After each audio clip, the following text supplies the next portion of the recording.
Hello everyone, great to have you here on the channel of MeteoMark Weather. Welcome. We have a lot to talk about here with the tropics. Potential tropical cyclone 9 could be becoming tropical storm Helene here. We could actually have a major hurricane in the eastern Gulf that makes landfall. We're going to get into all the details along with all your tropics and your weather. Let's get into it. And starting off with the infrared satellite view here, you can see what's going on here. With our potential tropical cyclone 9. It actually is looking a lot better organized. This is going to become a tropical storm either overnight or into Tuesday. You can see a lot of heavy rain around the Cayman Islands here.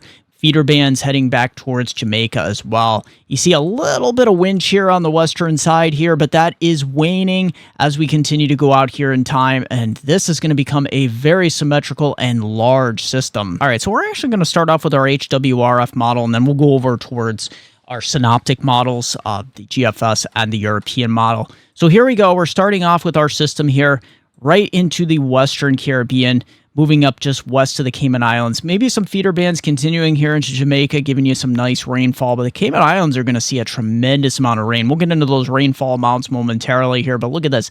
A 988 millibar low by 5 a.m. on Tuesday. So this thing's really beginning to strengthen.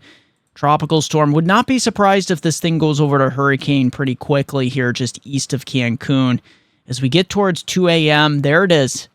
Wow, our hurricane model's really deepening this system. 962 millibars. It does have a tendency to do this, though. But there it is. Intensification. Tremendous intensification here. We'll have to see if this verifies. But here it is. This is right around 934 millibars. I think this is overdoing it just a tad. But here it is. We're on our way to a Cat 2 here. Category 2. This is 5 p.m. on the 25th. So we're getting into Wednesday afternoon and evening. You can see the feeder bands. It's a very large system, by the way. The circulation is pretty intense by this point. And then it's wobbling just a tad east of guidance here, close to the center of guidance, but it's likely this is going to become a 3. So it's got tremendous amount of high sea surface temperature content here, and it's got mostly low wind shear up to just about the coastline. Then it'll start to encounter some more problems with that. We'll talk about the dry air that's probably going to be wrapping into that could be the choke point for this system. But look at this. Yeah, the hurricane model just going crazy with this. Don't think that's going to get to 930 millibars here, but here we go. It's moving in this general direction, well east of Panama City, north of Tampa here towards the Big Bend area, Apalachicola to the west here. Yeah, this is kind of crazy. But the big story is going to be this system when it makes landfall, tremendous storm surge, and then heads up into Georgia. It accelerates rapidly here at 2 p.m. on the 26th. This is now Thursday we're talking about. So Georgia, tremendous wind event. You know, flood event still there, but the wind is going to be a huge story as this center heads just east of Atlanta up towards the southern Appalachians. We're going to see a lot of wind out of this system. All right, and flipping over to our GFS model here. Oh, we actually have a hurricane over here into the eastern Pacific making landfall as a Category 3. I believe that's Hurricane John. There it is. So here we go. Right through the Cayman Islands as we head into Tuesday morning. Look at that thing moving to the northwest here. So, yeah, at this point, the steering currents have been weak. It's just basically meandering here. There it is, Cancun, between Cancun and the western tip of Cuba here as we head towards 11 a.m. on the 25th. And intensifying pretty rapidly here into the 26th. And then it starts to really accelerate here. So GFS just a tad east of guidance here as we head into the 26th at 11 a.m. Let's just zoom in a bit. You can see it with respect to the Florida coast here. Cape Coral, Naples, Tampa. Yeah, Big Bend, Panama City. Here it is, 2 p.m. on Thursday. I have to slow this down because it's accelerating very rapidly. 976 millibars. This is where I'm pretty much agreeing very much so with the GFS. We'll take a look at it on the European model as well here momentarily. But here it is moving inland. This is 8 p.m. on Thursday evening here. So this is a tremendous storm, 978 millibars. The east side, this is where you get, you know, the worst effects, but this core is going to be moving inland very rapidly, as I showed you on the hurricane model, well into southern Georgia there, becoming a buzzsaw as we get towards 5 a.m. on the 27th, as we get into Friday morning here. So this area up into Georgia, South Carolina region, very concerned about inland wind damage. We're going to go over those wind speeds that we could be looking at even well inland here. And essentially, there is a upper level low here. In fact, I can just back this up just a bit here. And I can show you right in this general area where this precipitation is moving westward, there is an upper level low in this region. It's going to be retrograding back east. That is going to help pull our hurricane into the eastern Gulf right towards Florida before bringing it around and just stalling it here across the Mississippi Valley and Tennessee River Valley for quite some time. So if I just put this into motion, you can see how this is going to play out here.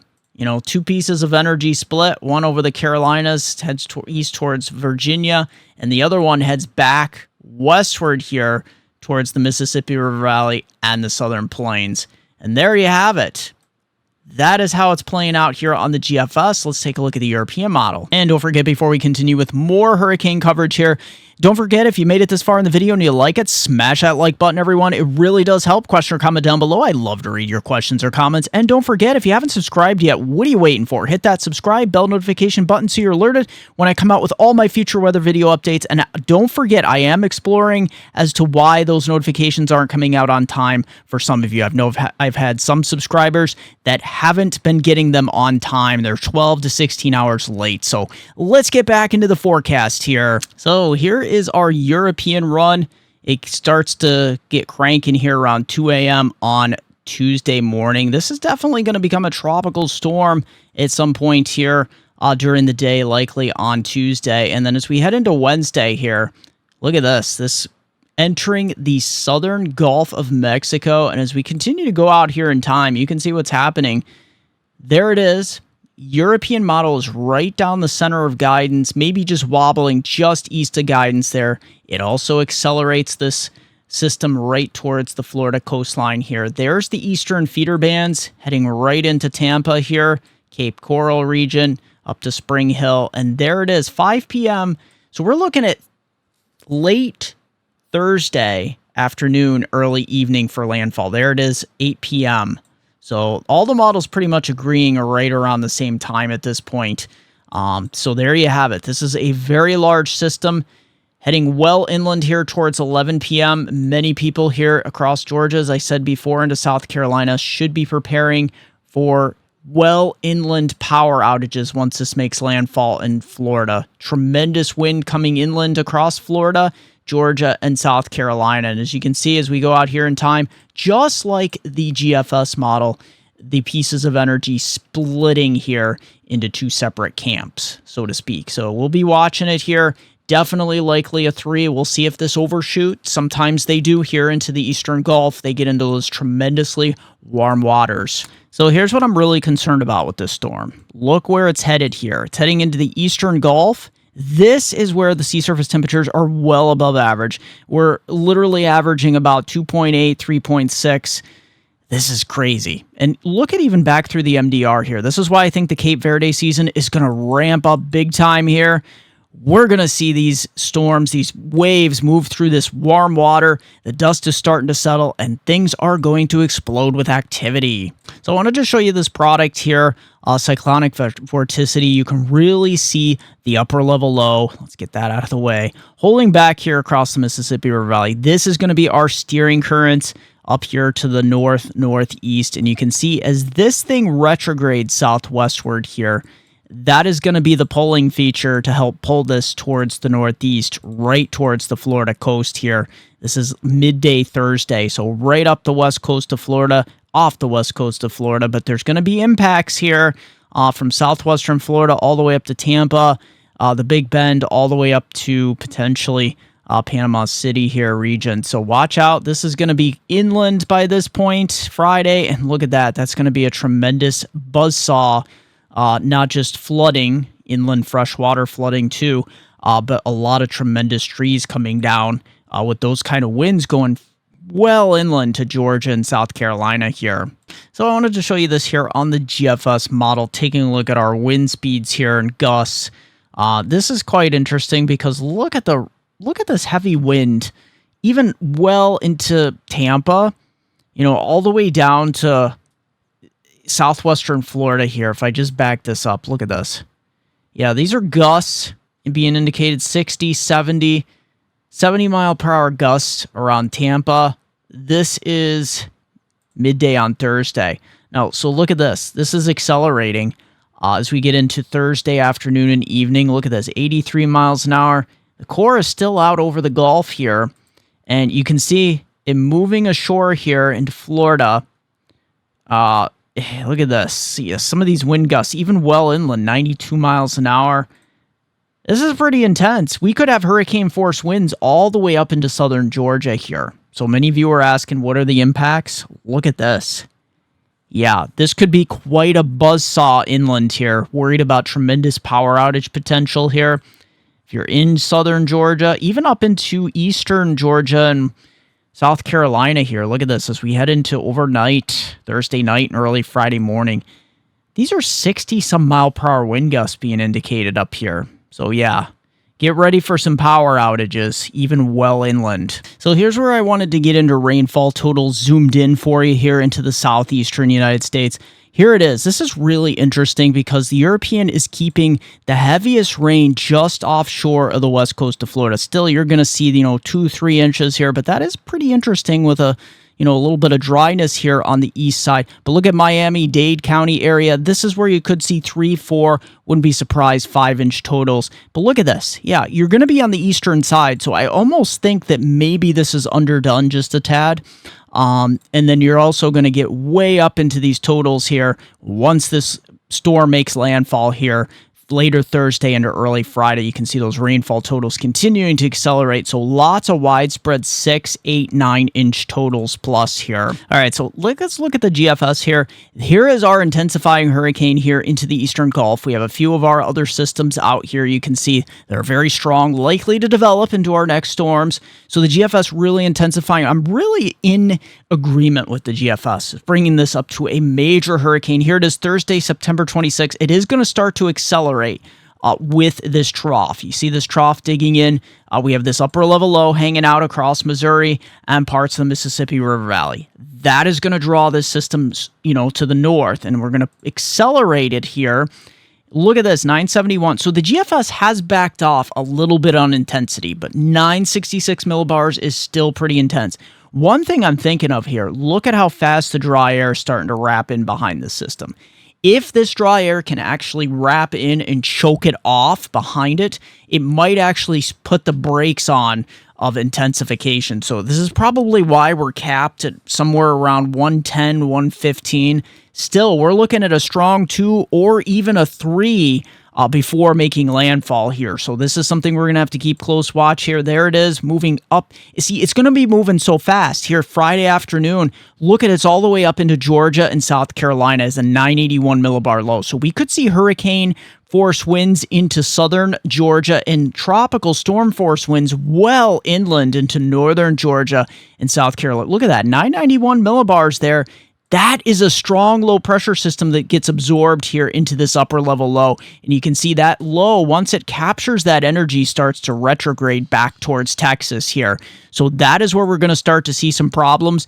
You can see what's happening here. This blocking high to the northeast, it is not going to let this system come up to the northeast. So it's going to give us a beautiful weekend. But look at this. That tropical moisture is going to continue to stream north here towards Florida and the Gulf Coast areas. And look at out here.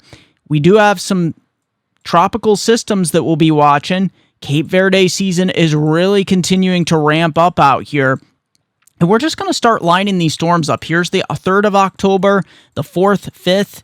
Look at this. Another potential hurricane spinning up, and we could be looking at, another system trying to form here into the Western Caribbean. And if we take a look at the European model, yes, the Euro has been weaker with the storm, but it has been strengthening as of late. You can see it here.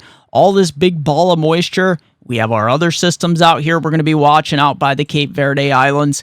And as we go out here in time, look how this moves into the Eastern Gulf. This is by Thursday, September 26th, 985 millibars. So there's still a disparity with the intensity.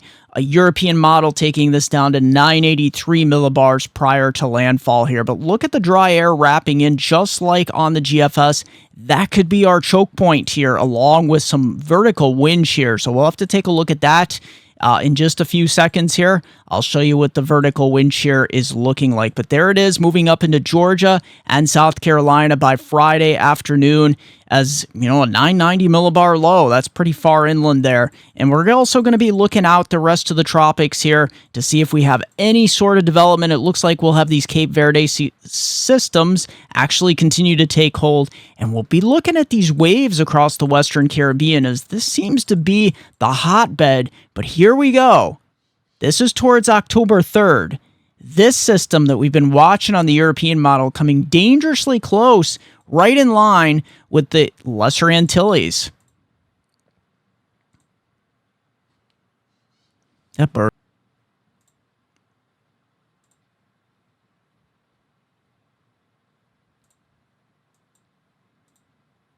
All right, so take a look at the European model here for wind shear. You can see this system has no wind shear until it gets to the Northern Gulf. This is where the wind shear starts to develop over the system as we get towards, here's Wednesday. Here it is reemerging out into the Gulf. And then Thursday, this is where you see these streamlines out of the southwest here, just north of the system. So it's still in a safe zone here as we head towards Thursday. And then it's not till, let's see, we're just going to back it up right to the coastline here. You start to see there's some vertical wind shear on the western and northern side of the system. So that's where the trough is kicking in. And then once inland, it's going to go extra tropical pretty quickly. But it's going to remain a pretty strong low inland here. So how about with our system here?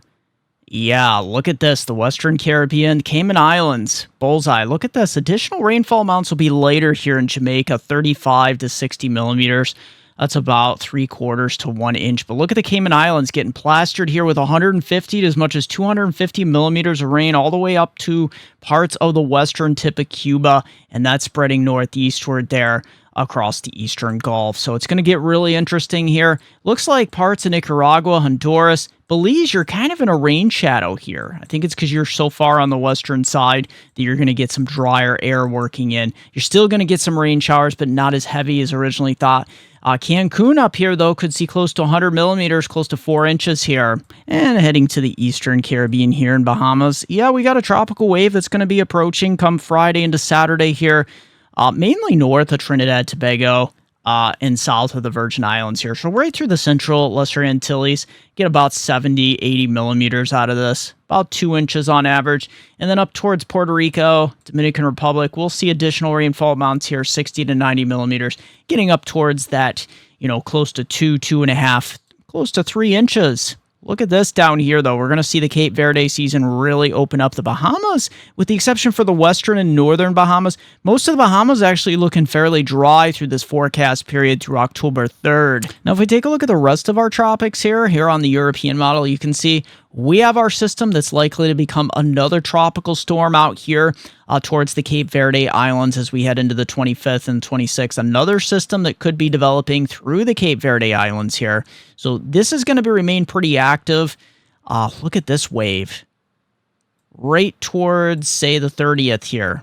We're looking at some pretty big wave action out here in the Cape Verde Islands and another big wave here across the central and the Western Caribbean here. So Jamaica, you could be getting some heavy rain here towards the 30th. Let's just zoom in here a bit. So well behind our hurricane here, we're going to be looking at this system in particular here.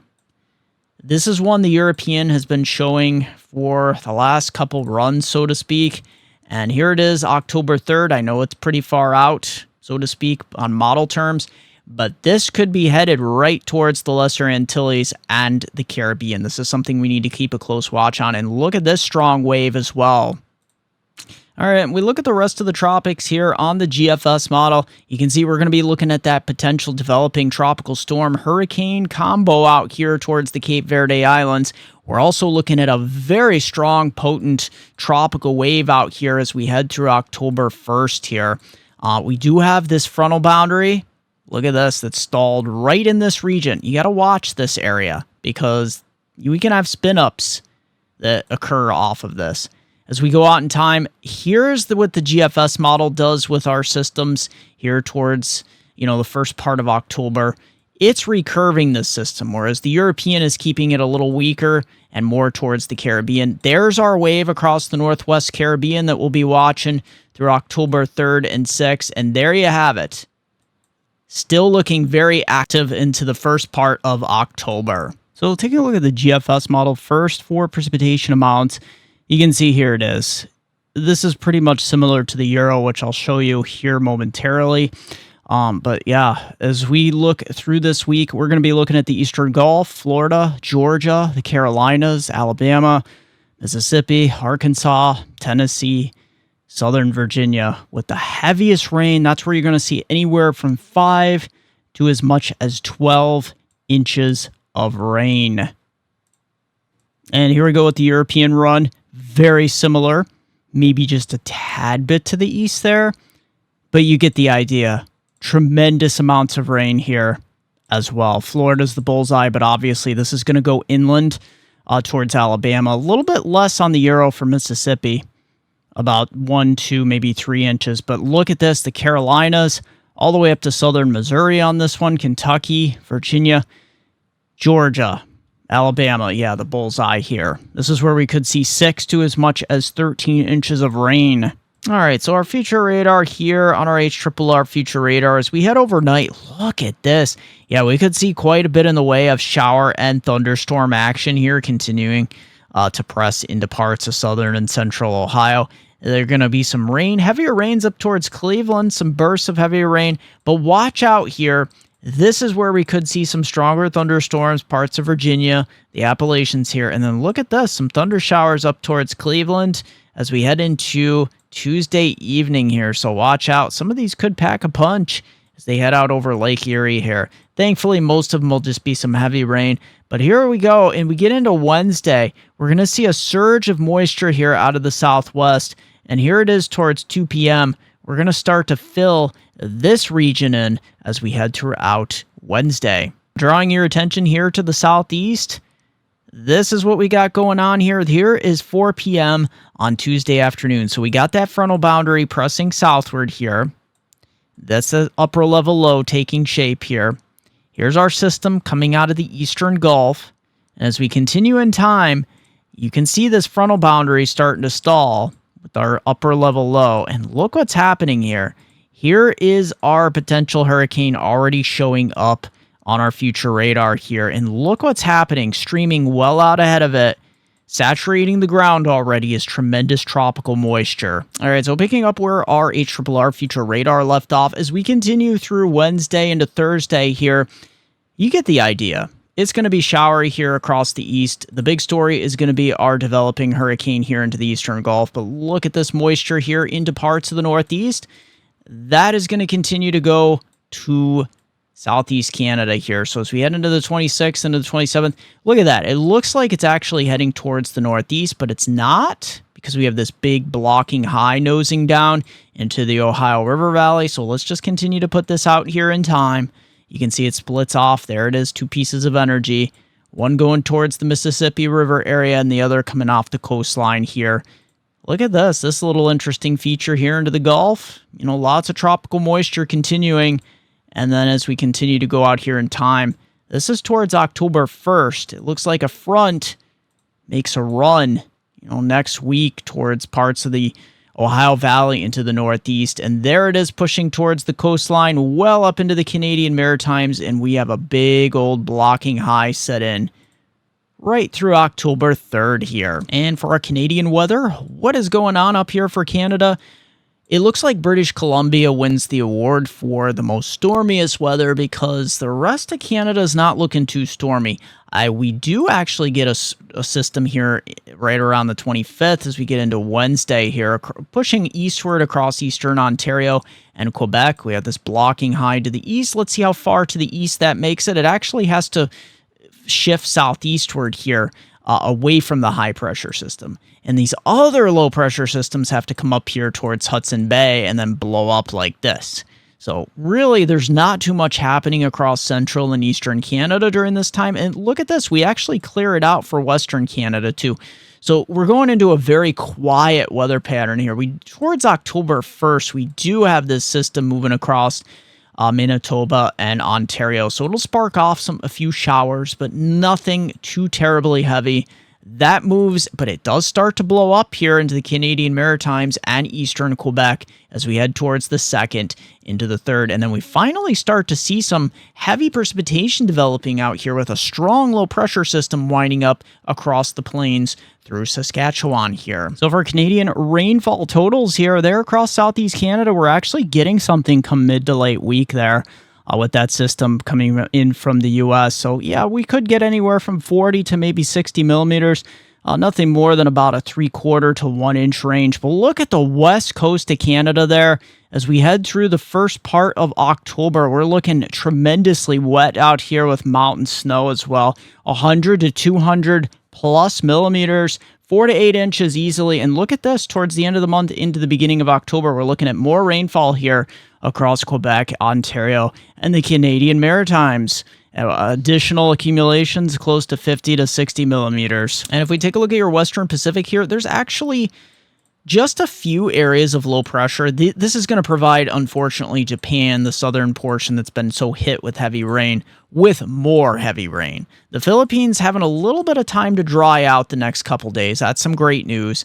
We have another low pressure system towards the 29th that threatens the southern Japanese island. South Korea, Seoul up here looks pretty clear. So does Shanghai all the way down to Hong Kong here. There's the Philippines getting socked in once again with some more heavy rains. But as far as typhoons, look at this. With the exception right around the 30th, maybe this might actually try to spin up here. There actually is no major typhoon threats out here. These are more of the synoptic type storms combining with tropical moisture type variety here. Well, let's flip over here to our rainfall totals here in the Western Pacific. Thankfully these toned down a bit, but we're still looking at the southern Japanese islands, Taiwan, the Philippines here, also southern Asia here, Southeast Asia, Chinese coastline here.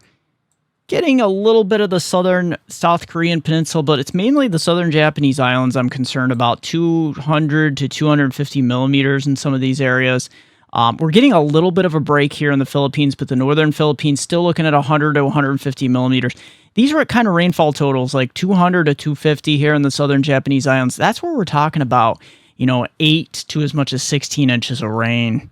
And before we continue with more weather, check out these awesome, amazing maps that you won't find anywhere else. I am proud to announce that I am now an affiliate with Trilogy Maps. TrilogyMaps.com, bringing you the most digital, customizable maps found nowhere else on the internet. These maps are simply stunning. It's an advanced layering system that makes these maps great for making forecast maps with ease or any other maps that you would like to display important information on.